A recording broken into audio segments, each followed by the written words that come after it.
like a friend from back home. This is your Filipino radio experience in Las Vegas. PHLV Radio. PHLV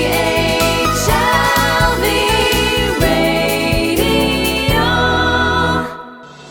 The Filipino American Cancer Care now brings you On the Air with FACC, tributes and support to those impacted by cancer. On the Air with FACC, the Filipino American Cancer Care on PHLV Radio.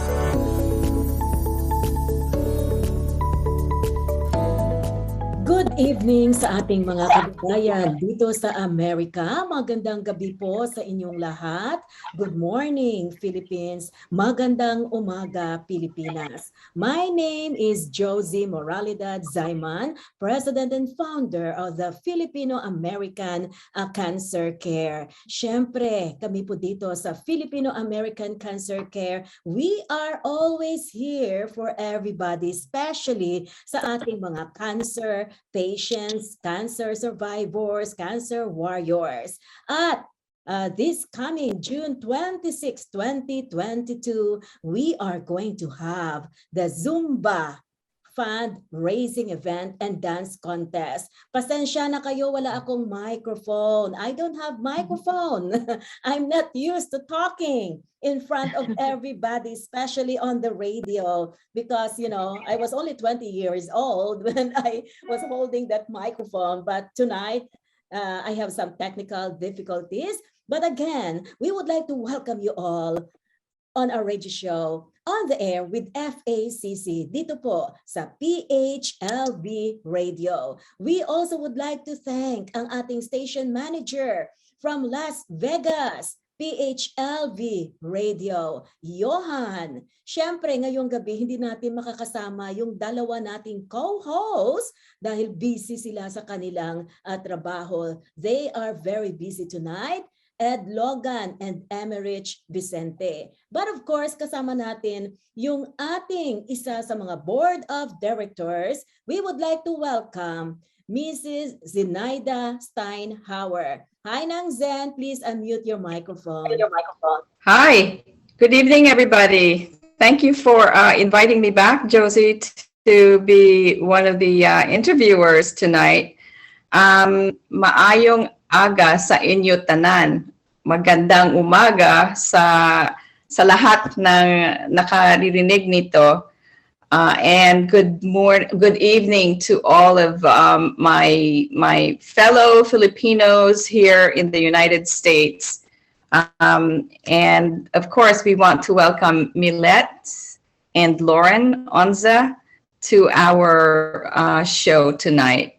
Mm-hmm. And thank you so much, Ate Zen, for sharing your time with us tonight. Mahirap tong ginagawa natin. You are busy. Everybody's busy in America. Yes. Yes. Are you excited for our Zumba event and induction ceremony ng Filipino American Cancer Care? Of course. Of course. Last year, I was part of the advisory board, but now I'm a member of the board of directors. So yes, I'm really excited and honored to be here with all of you tonight. Mm-hmm. And syempre, thank you so much for all the love and support. Now, Ate Zen, would you like to introduce our first special guest tonight? Of course. I will be introducing Laurine Onza. Laurine, how are you doing tonight? Can you unmute yourself? Yes. Okay. I'm doing okay. Given that it's day 5 of having COVID, I'm on the mend. Okay. Well, thank goodness you're recovering from that, and the symptoms were very mild because you've had your shots and 2 of your booster shots. So that's really good. It just tells you. Her bio? She has. Yeah, I will. Okay. I will, and so it's good that that you're recovering very quickly. So Laurine Onza was born in Apari, Cagayan, Philippines. And she currently resides in Falls Church, Virginia, with her 2 kids, her 2 cats, and a husband. She currently works for the Fairfax County Health Department, and she's been working there for 11 years. And she has been a licensed Zumba instructor for 16 years. Laurine is very passionate about nature, health, and wellness. She is also a certified health and life coach. She is participating in this event in honor of her mother, whom she lost to uterine cancer in April of 2021. Thank you so Yes. much, Laurine, for accepting our invitation to be a part of the Zumba and Dance Contest fundraising event this coming June 26.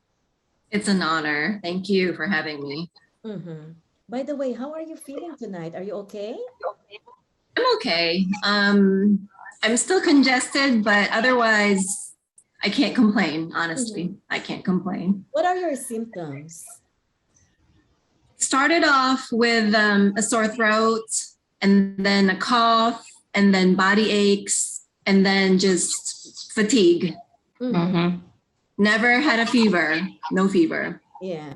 You know, when I had that COVID last April, I never experienced a very bad sore throat until I found out I had a COVID. It was like a broken glass on my throat. Oh, wow. Ouch. I don't know, in your case, if you feel something like that. I was not able Thank goodness no. for several days. But you look great, and she's very beautiful, Ate Zen. No, thank you. Thank you. Okay. Now, Yes. our next special guest tonight, I can't even believe she told me she's 60 years old. Oh my gosh, I feel like we're of the same age because of FACC. Well, anyway, she has been a Zen or Zumba instructor since January 2011. She's very honored to be a part of the FACZ Zumba fundraising event and dance contest. She will be dancing in honor and memory of her brothers, Joe Cisneros and RJ Cisneros, who both lost their battles to colon cancer. Joe in 1992 and RJ in 1999. She will also be honoring her twin sister, Josine Ras. Is that right? Yes. Yes. Wow, she has a twin sister just like me, Yeah. who is a breast cancer survivor. She's hoping and praying that one day we will find a cure for cancer. Ladies and gentlemen, please welcome Millette Wardell. Hi, Millette. Hi, thank you so much for having me. What an honor. Thank you. Okay, and thank you so much. Now, Ate Zen, would you like to shoot the first question to our guest? Sure. Since this is a Zumba event, I want to ask each of you a question about your Zumba, interest. How did you, Laurine? I'll ask you first. How did you come to love Zumba or to be interested in Zumba? Well, growing up as a little girl, I've always loved music and I've always loved dancing. I remember being a teenager and trying to make up dance routines in my room, watching MTV, VH1, BET. So I would have my own little private, dance routines in my room. But I've never taken any dance classes. I don't have a background in dancing. It's just a hobby, something that I love to do. So when I saw that Zumba classes were being offered at my gym, I went, and the very first song that I remember hearing was Gasolina from Daddy Yankee. And it was done. It was over. I didn't bring water with me. I couldn't leave the studio because I was having so much fun. Like it caught me instantly. So the whole hour I was just in there. I was so thirsty, but I couldn't leave. That's how much I gravitated towards it. So you're a natural. Maybe. Right. So, and you work for the health department, the Yes. county, your state health department. So what do you do there? So I work in the school clinic. Okay. So they send off school health aides into the school clinics. So I work at the school clinic. I take care of the kids. Yeah. Oh, okay. Well, thank you. That's really very interesting how you started. And now let me go to Millette. Millette, what about you? How did Zumba become your interest, and how did you get into that? I've always loved to dance, even when I was living in the Philippines. My cousin taught me hula when I was younger. And then I married a military guy. He's a retired colonel, and we traveled all over. I got to dance hula in Hawaii. And then when we came here, I needed an outlet. So I taught at Curves, and they were offering Zumba in the circuit at that time. So we had somebody come to show us, and I thought, I want to be a circuit coach. I want to be a Zumba instructor. And that's how it got started. And I mostly teach senior golden years. As we age, we want to make sure to add fitness in our lifestyles. So that is more of my target. I teach Zumba Go and Zumba toning is what I do. And I mostly teach at senior centers in Fairfax County here. So That's great. Do you have a lot of seniors coming to your classes? I do have a lot of seniors. At that time we had COVID. Obviously we stopped, and then now we're coming back, and they're slowly coming back to participate, but they're a lot of fun. They're wonderful. They're special. I also teach at assisted living. I teach at gyms, and I teach 15 classes a week. Wow. And I also teach virtually. So, but it's my passion. I enjoy it. That's great. Yeah. That's great. I have a follow-up questions for Laurine and Millette. What is Zumba? And do you need to be in good shape to be able to do this workout? Laurine? You don't need to be in good shape in order to do the workout. It's for everyone. It's for everybody. As I always tell my students, you go at your own pace. You don't try to do, what everybody else is trying to do. This is about you. This is for your comfort level. You select the pace that you want, that you're comfortable on. And that's it. You just basically feel the music, express yourself, have a good time, smile, drink your water. What about you, Millette? Absolutely. I echo exactly what Laurine says. Zumba is for everyone, and we want you to just enjoy. I always tell people, if you're smiling and you're sweating, you're doing it correctly. We always say there is one thing that we say, there are no mistakes in Zumba, just unexpected solos, and we welcome them. So yes, absolutely. What about if I look silly or I'm not graceful when it comes to moving my body?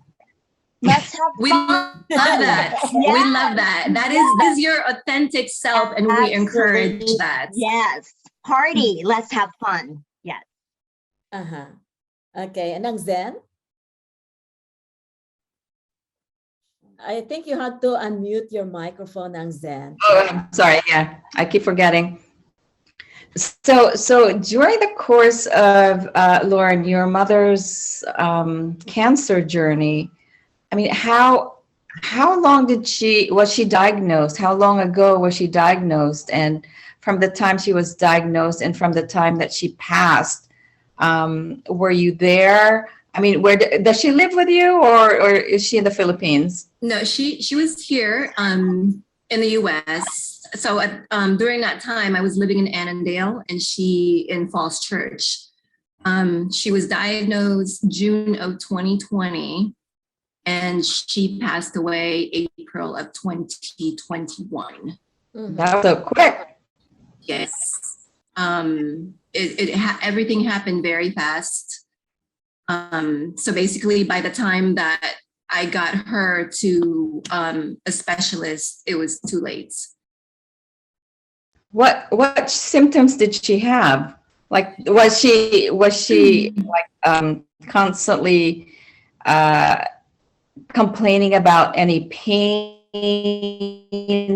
like any like unusual, symptoms that she never had before? Well, so she was very diligent about going to her annual gynecologist checkups until she Right. had an abnormal pap smear.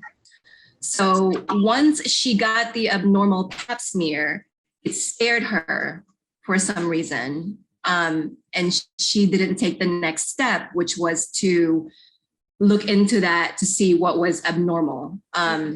She basically kind of like brushed it off, and she never went back to get her exams again. So this was a span of like 5 to maybe 8 years. Prior to But the cancer diagnosis, right? Yes, prior to the diagnosis. Right. So that was a long stretch, you mean, from the time of diagnosis until she actually took action. Is that what you're trying to say? So it was 5 to about 8 years from when she learned that she had an abnormal pap smear. Right. Yeah. So towards when she finally started experiencing the symptoms, which was spotting, Right. I remember she would get very frequent UTIs, and she would tell me, "Oh, I have another UTI. I have another UTI." And she would go to her primary doctor, and of course, they would prescribe antibiotics, all that kind of stuff. But they don't see what's underneath because she's not going to the right doctor for it. Right. So to the urologist, to the gynecologist, you always go to the primary doctor? She was avoiding going back to the gynecologist because she already had an abnormal pap smear. Yeah. Why So do she you think was- your mom is afraid? Why do I think she was afraid? Yeah. For the same reason why she's no longer with us. Mm-hmm. Mhm. And I just wish that if she had taken action sooner, I'm almost certain that she would still be here. Yeah. But because of that fear of the unknown, the fear of a possible, diagnosis, she didn't go until she started getting these symptoms. So frequent UTIs, and then she started to get spotting, like brown spotting. So that's when she told me, I need to go see the gynecologist. And I said, okay, let's go. So we finally went, and she got examined, and the doctor, looked at me, and she said it doesn't look good because her cervix was basically rotting. Mm-hmm. It was, yeah. And so we were scheduled to go have an ultrasound done. And after a couple of days, the pain intensified, and we ended up in the emergency room. And that's where it was confirmed that she had cancer. Mhm. Laurine, how many Yeah. are you in the family? I'm an only child, so it's just me, my mom, and my dad. So what was the impact with you when you found out that your mom was diagnosed with a cancer? I wasn't in shock, but I was stunned. I didn't know how to feel. I was I guess, yeah, I was in shock. I was not in denial because I already had a feeling that it wasn't going to be good. But I was still optimistic that maybe something could be done about it. Right. So, I stayed positive for my mother. I stayed positive for myself. I supported her in every way that I could. But unfortunately, culturally, some of us, we don't show emotions. Mhm. And that's how it was with my mother. She had no reaction to the diagnosis. So I didn't react either. I was ready to bring in the hug, to hold her, to let her know that everything was going to be okay. But I was afraid to take that approach because in our family, and again, culturally also, we just don't do that. So I stayed by her side. I just held her hand, and, she remained with no reaction and no tears, nothing. Mm-hmm. Laurine, how close you are to your mother? We were pretty close.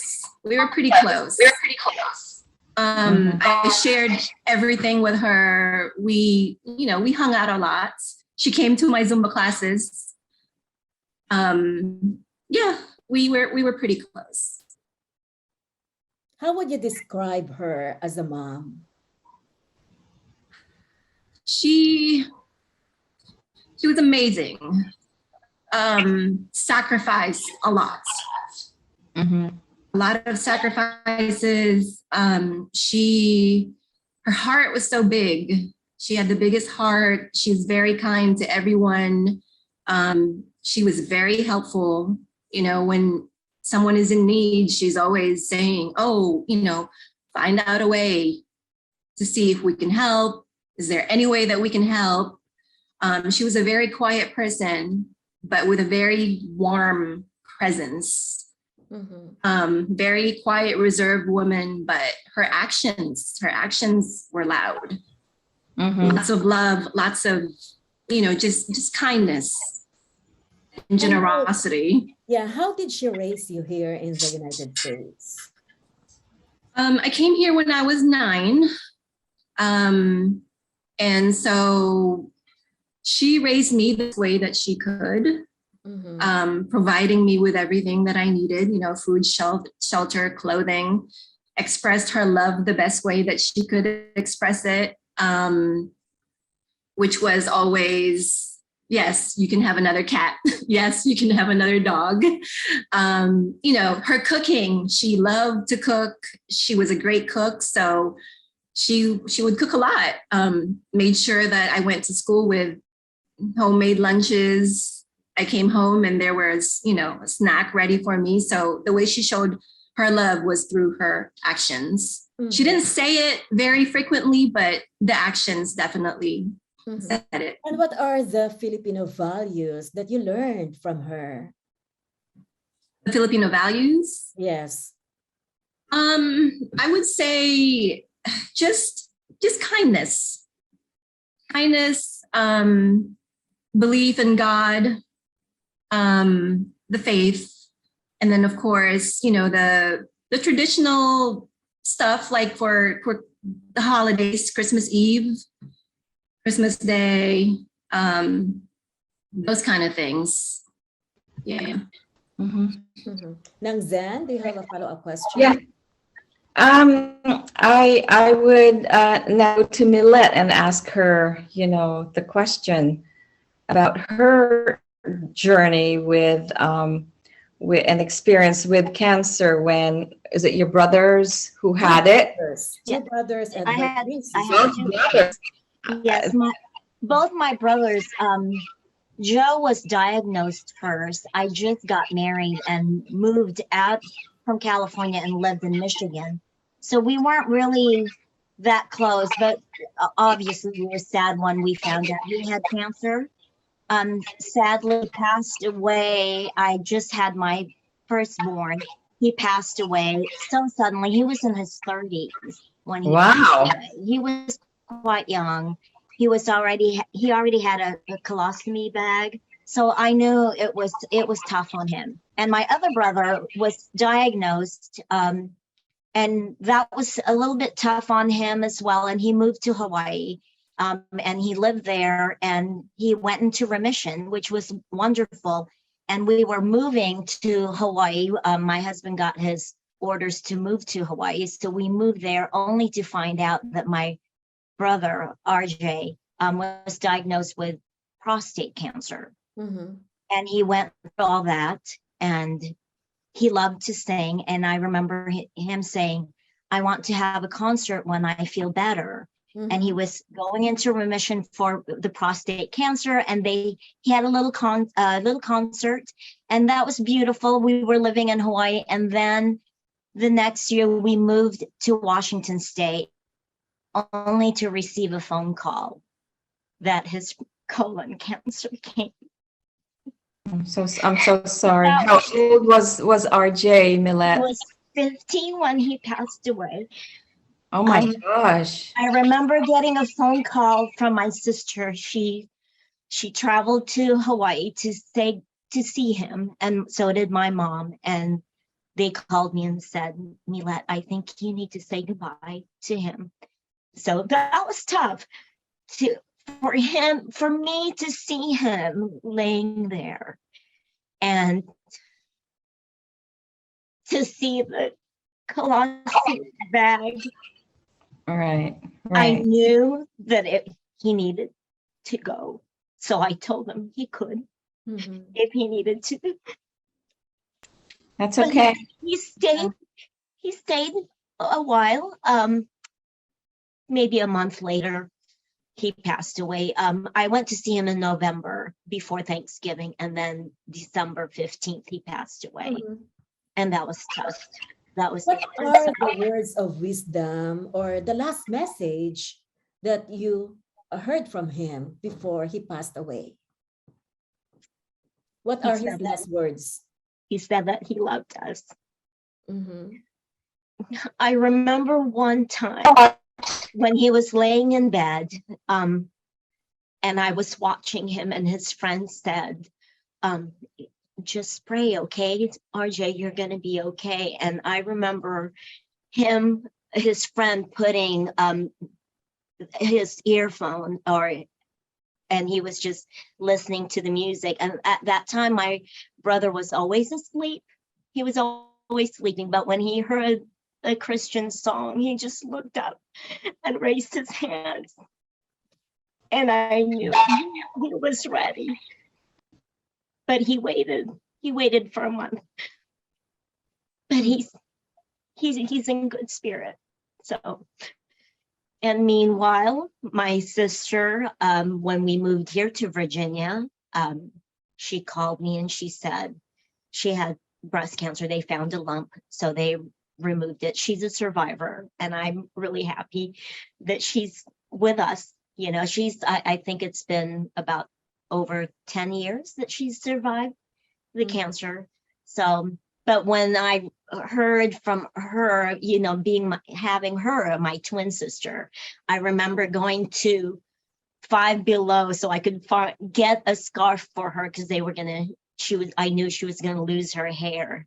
And I was meeting my friend for lunch, and she met me at Five Below, and she said, "Hey, how are you doing?" And I just bawled. I just cried. I said, "I can't even figure out what scarf to get for my twin sister," and I just cried right there. And I just want to get her a nice scarf. That's all, you know. But she's okay, and she'll be visiting us very soon, so I'm very excited to see her. She lives in Washington State, so I'm excited to see her. So. Mhm. Millette, can you say that cancer runs in your family? I don't want to say it, but I believe it does. Uh-huh. And having brothers who have colon cancer, I do have to have, my exams to make sure, it's something that we have to do.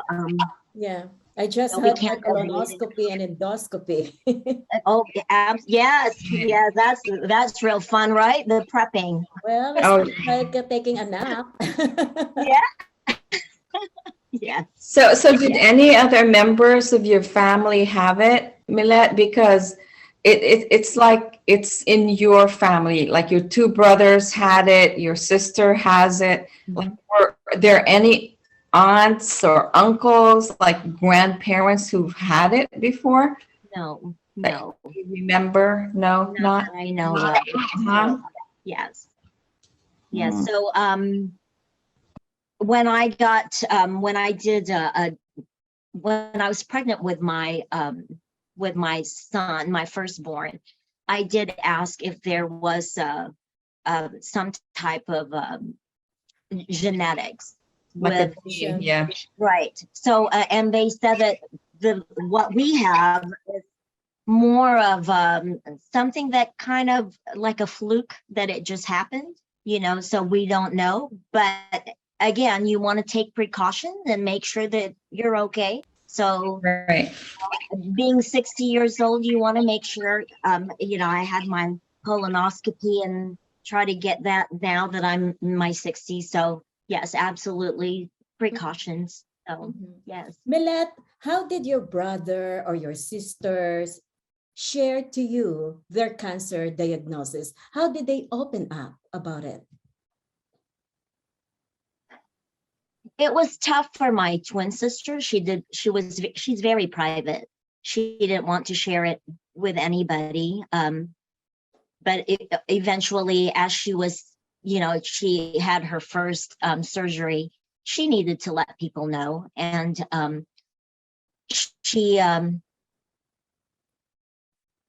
wants to live. So she's very private, and I respect what she's going through. She does not want to share too much. My brother, they were the same. They were very private about their cancer, but I could see when we moved to Hawaii, my brother RJ was going through chemo with his prostate cancer, and he lost his hair, and that was tough to see him go through that. But I really thought he was going to be okay. We did not expect him to get his colon cancer back.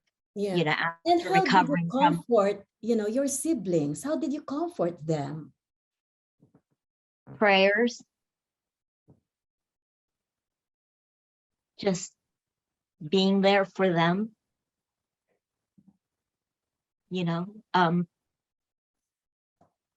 Just be there for each other. That's all you need to do. Yeah. Just be there. Yes. All of us that are here tonight, you, Ate Zen, your mother died of colon cancer. Yes, she did. Your mother died of uterine cancer, as well as Millette's siblings and me, I'm still under treatment because of cancer. Now, in your case, Laurine, what was the biggest challenge during those times that your mom was, being treated for cancer or was having some difficulties accepting this horrendous disease? Say the most difficult thing probably was just keeping up with everything that was going on, from the visits and then managing my own personal life. I was the only one that was taking her to her appointments. My dad would take her every now and then, but I think he was more, he wasn't in denial, but he wasn't ready. So I had to step up, and I had to take care of everything, from communicating with the doctors, taking her to her appointments, looking for resources as far as financial support, talking to her employers about her condition, making sure that she was eating well, researching, natural remedies on how to fight this, and researching other doctors that could possibly help with her situation, because she was diagnosed with 2 very rare cancers. So that made it really, really hard. It was a very big pill to swallow, because my aunt, her younger sister, was also diagnosed with ovarian cancer, but she's a survivor. She was able to have a total hysterectomy, and she's still with us. So I was hoping that it would be the same thing for my mom. With my mom's case, unfortunately, it spread to the lining of her stomach. So she had 98% of the tumor was removed when she had a total hysterectomy, and the 2% that remained in the lining of her stomach was what got her. So it was very difficult trying to maneuver around that, and it was just an emotional roller coaster also, because her oncology doctor would see her, her chemo doctor would see her and he would say, oh, she's great, she's doing fine. Mm-hmm.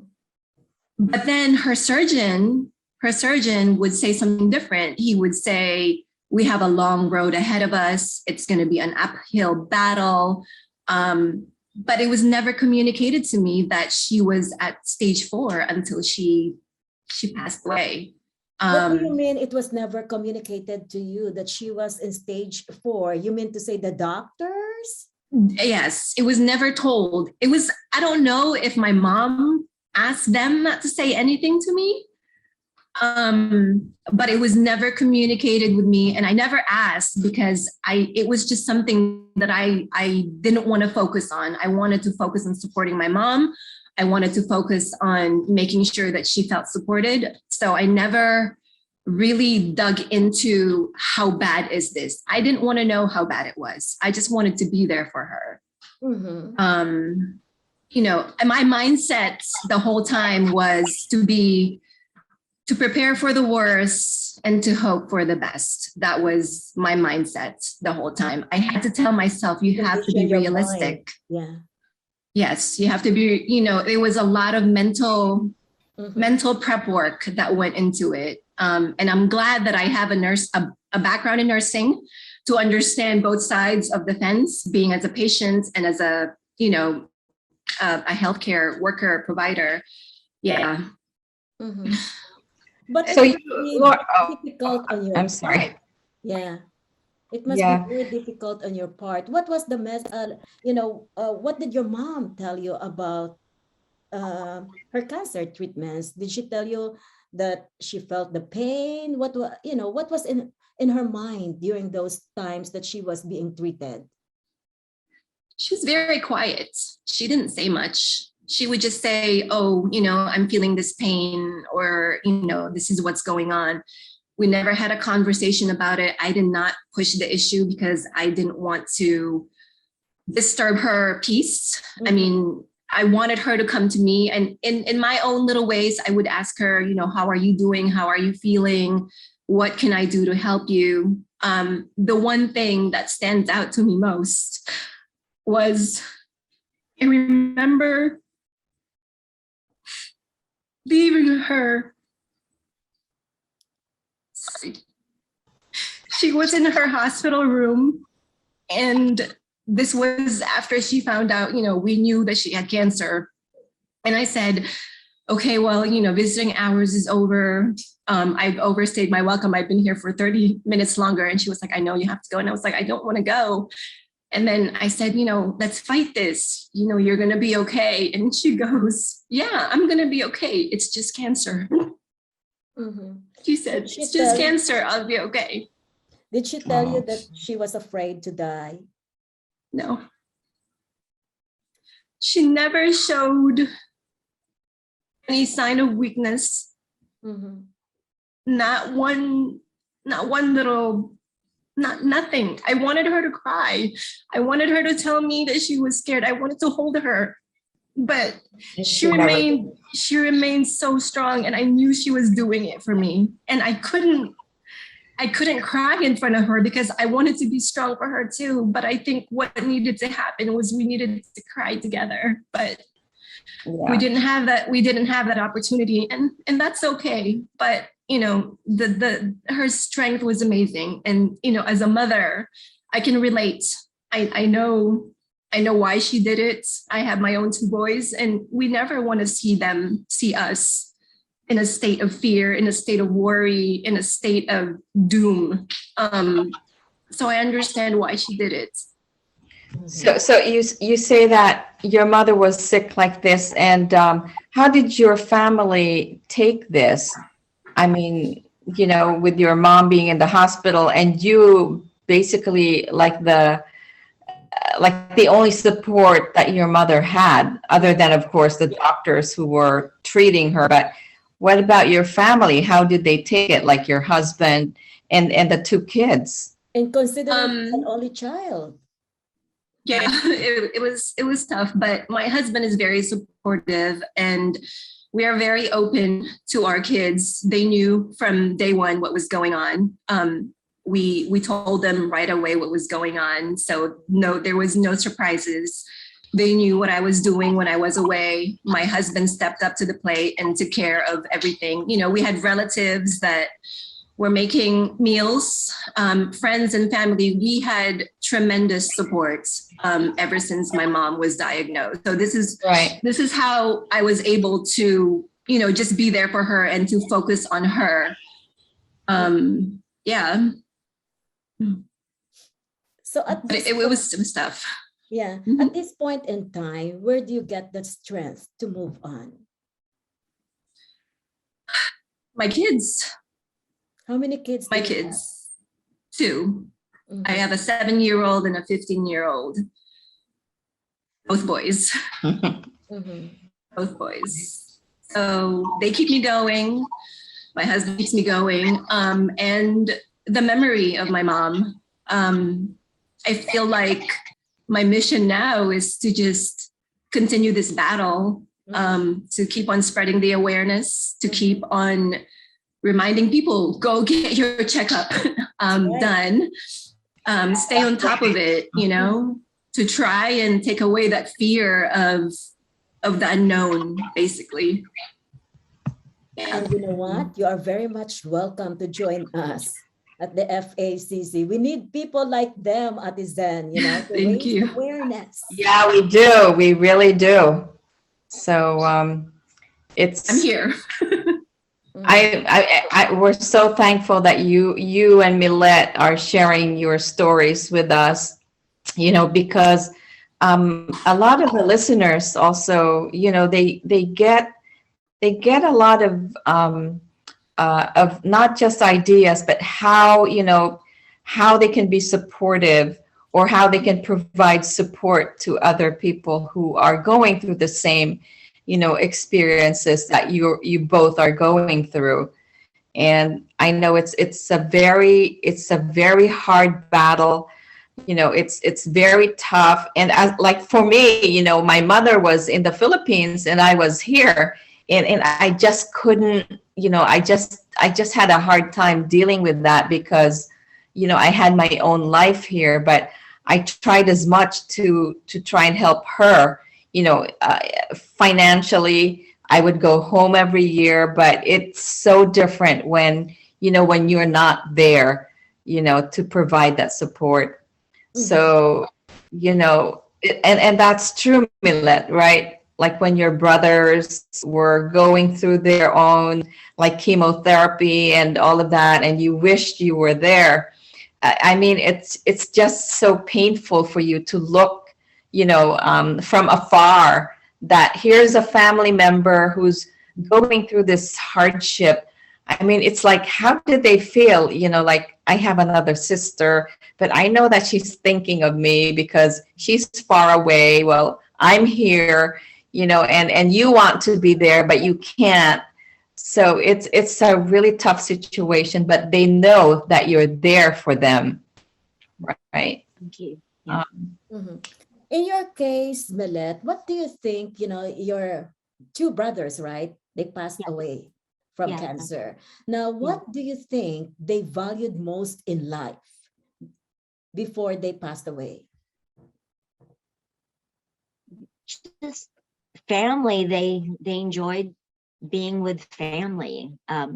My brother Joe just got married and they just had a child at that time. And my brother RJ was married to this lovely nurse, Linda, and she was a wonderful supporter. Linda was. She learned how to drive so she can take RJ to the hospital. Sometimes I would take him when we lived in Hawaii. But just the support system, wonderful friends who were there for RJ and Linda and Joe's. I don't know much about Joe because I was living away, and at that time we were living in Michigan, so I don't know what he was going through at that time. I can imagine how tough it must have been for him, you know. So, but RJ, I got to see more of it because we were living in Hawaii at that time. So it it was pretty special to be able to get to know him more. You know, I have a big family, so the dynamics of having to get to know your siblings, that was pretty special to be able to get to know him. So Right, right. Mhm. but Okay. family, yeah. Now, this cancer is, I'm just laughing, but actually it's not easy. And, Ate Zen, today I posted something on Facebook like, okay, this is how I look Right. before cancer. Now look at me, now being treated with cancer. I gained so much weight. It's a different life. It's like a new beginning. Some people are saying I don't have cancer. They don't know because you don't see the face, right? Because I Yeah. also have that positive outlook in life. But anyway, in your case, Millette and Laurine, because of this cancer journey, or your mother and your brothers and your sister, they had this and they passed away. Now, are you afraid of cancer, Millette? I don't want to say I'm afraid, but if it happens, I have to accept it and fight it if it happens. I'm not Right, going to right. let cancer stop me from living. Mm-hmm. I have to fight it. That's why we have to find a cure, you know? Right, right. Mhm. Mm-hmm. What about you, Lauren? Yeah. There is some type of fear in there, but I would say it's mostly I'm cautious. I'm cautious, I'm aware. I know that in the human body there is cancer, and it's just a matter of it waking up, right? Right.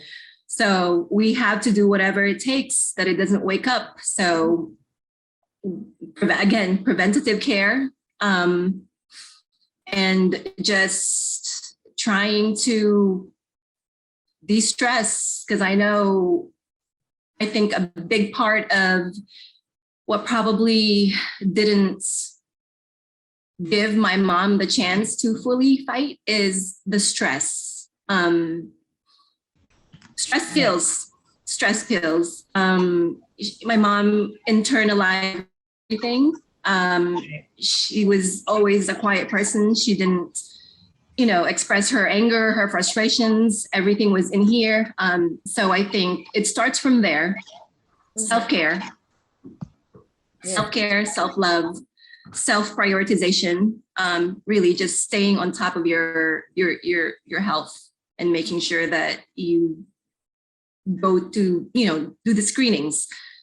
Again, preventative care, all of that. And your diet. Yeah. Right, right. Now, another follow-up question. We are very grateful and honored here at the Filipino American Cancer Care that you accepted our invitation. I did not even expect, Ate Gazen, that they will accept it, because at the FACC, this is a cancer nonprofit organization. But how does it feel like, you're going to be a part of this fundraising event on June 26th, and we are going to have cancer patient beneficiaries. Each individual or each cancer patient, they will receive $1,000 from FACC. And this time it's not only 4, but I guess hopefully I'm hoping that we can sell more tickets. And that way we will be able to help more cancer patients in the Philippines and here in the United States. So I'm hoping that all these tickets will be sold out, so we can help like 6, 7, or 10 beneficiaries. So how does it feel that you're going to be a part of this fundraising event?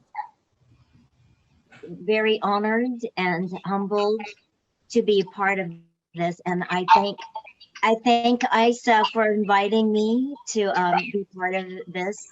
And thank you so much, Josie and Atizin, for having us here and share our stories with you both. I second what Millette says. I agree. It also feels empowering to be able to do something about it, you know, because we go through this, we've gone through this journey with our loved ones, and you're like, now what? How can I keep going? How can I keep, you know, keep the fight, keep the battle, keep on fighting cancer? And so, coming across your organization finally gave me a sense of belonging, and to be able to be placed in a group of people with the same mindset, the same passion. It's humbling. It's comforting in a way.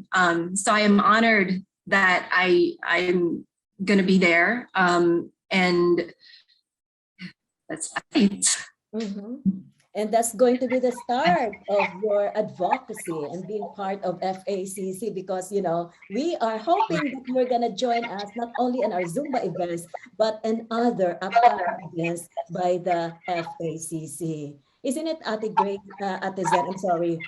I have so many people in mind. But I'm really happy that, you know, Millette and Laurine and other Zumba instructors are there to support us. I can't even believe right now the support that we got from other people despite of this inflation in America, gas prices. You know what? When I asked them, can you help us? And because, you know, we always explain that we give financial assistance, and they did not have any second thoughts helping the Filipino American Cancer Care. You know, a lot of people can relate to that, because I think, you know, many people that you've approached or that we've approached, they have very big hearts.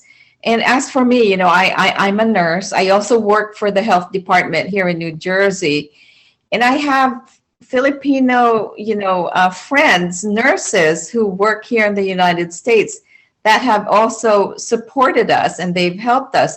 So there are a lot of people there that have a very generous heart, you know, and that when they know that the monies are going to be used to benefit, you know, cancer patients, it's something that they can help with, you know. It's giving of themselves, you know, to help these other people. And if it's, you know, it's like your family in the Philippines, you know, what if something happened to them, you know, then you can help them out. And Josie, I wanted to tell you that you have very pink cheeks tonight. That's because of my cancer drug. You know, I'm taking cancer drug. The side effects are hot flashes, insomnia, and like everything. But again, we are excited for the FACC Zumba fundraising event. And before we close, can we get some messages from Laurine and Millette inviting our viewers and followers to support the Zumba fundraising event? Yes, Laurine, please come out on June 26th and come and support a wonderful, wonderful cause. It's a great organization. I know, especially for our fellow Filipinos, and not just us in particular, but, you know, as Josie mentioned, we want to reach out to everyone. It's open for everyone. So please come out and support this great event that is going to be on June 26th. Yes, absolutely. Sayaw tayo. Let's have a good time. Sayaw tayo. That's true. Yes, sayaw Thank tayo. you so much. Yes. Okay, and then Thank you so much, Laurine. Thank you so much, Millette. We're very, very pleased and really honored to have both of you here. And also, you know, you've shared your stories with us, which I'm pretty sure everybody who's listening has learned from it, you know. So thank you again for accepting the invitation to be with us on the show. Thank you so much. Thank you so much. Yes. And It's again, definitely an honor. Our event is going to start at 1 o'clock in the afternoon. We're going to have a celebrity from the Philippines, Ruby Rodriguez, and Miss Virginia Twin USA. And we're going to have fun. We're going to inspire each one. And, Yes. we're raising money again for the cancer patient beneficiaries. Thank you so much for being with us on our radio. Thank you so much. Thank you. Salamat. And happy Independence Day to the Philippines, by the way, on Saturday or Sunday. So happy Independence Day. And happy Oh, yeah. Father's Day. Right. Father's Day sa lahat ng mga Yes. Yes. Happy Father's Day. Yes. Okay, Salamat. thank you so much and bye. Salamat. Bye-bye. Thank you.